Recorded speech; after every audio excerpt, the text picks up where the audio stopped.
નમસ્કાર, હું હર્ષ Rathod, India news ગુજરાતમાં આપનું સ્વાગત છે। સમાચારની શરૂઆત મોટા સમાચારથી બ્રેકિંગ ન્યૂઝ સામે આવી રહ્યા છે। આપને જણાવી દઈએ સૌથી મોટા સમાચાર। જામનગરમાં 14 વર્ષની કિશોરીનું મોત, હાર્ટ એટેકથી કિશોરીનું કરુણ અવસાન।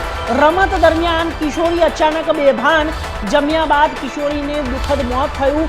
ચાંદી બજારમાં શોકનો માહોલ, સારવાર દરમિયાન કિશોરીને મૃત જાહેર કરવામાં આવી છે। આપને જણાવી દઈએ એક ગંભીર ને દુઃખદ કિસ્સો સામે આવ્યો છે। ચાંદી બજારમાં શોકનો માહોલ જોવા મળ્યો છે। એક કિશોરીનું જ્યારે મોત થયું છે, હાર્ટ એટેકથી મોત થયું છે, કિશોરીનું કરુણ અવસાન થયું છે। અને આપણે જણાવી દઈએ કે મામાના ઘરે ગઈ હતી, રેસ્ટોરન્ટમાં જમ્યા બાદ બાળકો સાથે રમતા રમતા અચાનક બેભાન થઈ અને ઢળી પડી। પરિવારે તાત્કાલિક હોસ્પિટલ ખસેડી, જ્યાં સારવાર દરમિયાન તબીબે મૃત જાહેર કરી અને પ્રાથમિક માહિતી મુજબ હાર્ટ એટેક કારણ હોવાનું સામે આવ્યું છે। તો સૌથી મહત્વपूर्ण समाचार છે, મોટા સમાચાર છે, દુઃખદ ગંભીર समाचार છે। कल शाम हंसती खेलती बच्ची 14 साल की हमारे सामने ही खेल रही थी, पकड़ा पकड़ी, और हमेशा के लिए हमें छोड़ के चली गई एक ऐसी अनंत की दुनिया में जहाँ कोई अब उसको पकड़ नहीं सकता। प्रीवियस कोई उसकी मेडिकल हिस्ट्री नहीं थी। ये एक मेडिकल साइंस के लिए भी एक रिसर्च का सब्जेक्ट है। ये 14 साल की बच्ची, हम 9 मिनट में तो सिनर्जी हॉस्पिटल पहुंच गए थे, वहां रिसोर्ट से, गार्डन अनंता रिसोर्ट से, पर वो सीवियर कार्डियक अरेस्ट की वजह से वहां कोई हार्ट की एक्टिविटीज नहीं थी। जब हम हॉस्पिटल पहुंचे तो कोई भी प्रकार की ईसीजी में और उसकी पल्स कोई एक्टिविटी नहीं थी। सीवियर हार्ट अटैक 14 साल की बच्ची को, वो सब हमको छोड़ के चली गई। ये कहाँ और कब हुआ? ये कल शाम को जामनगर रोड पे गार्डन अनंता रिसोर्ट है, राजकोट से 12 किलोमीटर दूर।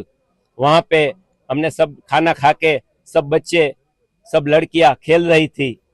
पहले वो छुपा छुपी खेल रही थी, बाद में पकड़ा पकड़ी खेल रही थी, और बस थोड़ा उसको ऐसा लगा और गिर गई।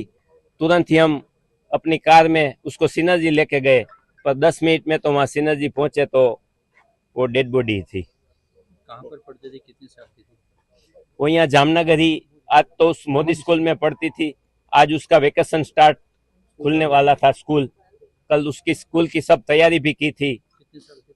वो 14 साल की। अभी पिछले महीने तो उसने उसका 14th बर्थडे सेलिब्रेट किया हमने राजकोट में। સૌને જય શ્રી કૃષ્ણ।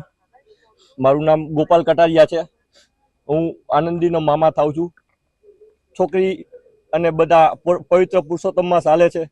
બધા બેનું પરિવારનો આખો એક અમે ફંક્શન ગોઠવ્યું હતું ત્યાં રાજકોટ મુકામે, અને સુદભર્ગનો વૃદ્ધાશ્રમમાં બધા વૃદ્ધોને જમાડવાર, ત્યારબાદ બધા પરિવારનો 60-65 જણાનો જમાડવાર અનંતા રિસોર્ટમાં રાખ્યો હતો।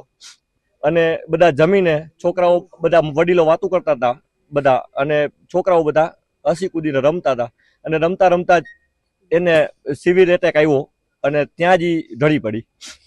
અને ત્યાંથી અમે પછી રિફર કરી ફરજિયાત ફટોફટ આપણે સિનર્જી હોસ્પિટલમાં, ત્યાં અમને એને મૃત જાહેર કરી। કાંઈ કોઈ સહેજે કાંઈ બીમારી નથી, હસતી ખેલતી આટલા ટાઈમમાં કોઈ કાંઈ બીમારી જ નથી થઈ। મતલબ નોર્મલ જે તાવ ને શરદી ને એવું થતું, અત્યારે તો કાંઈ નથી છેલ્લા મતલબ। તો આગળ વાત ગાંધીનગરની। ગુજરાતના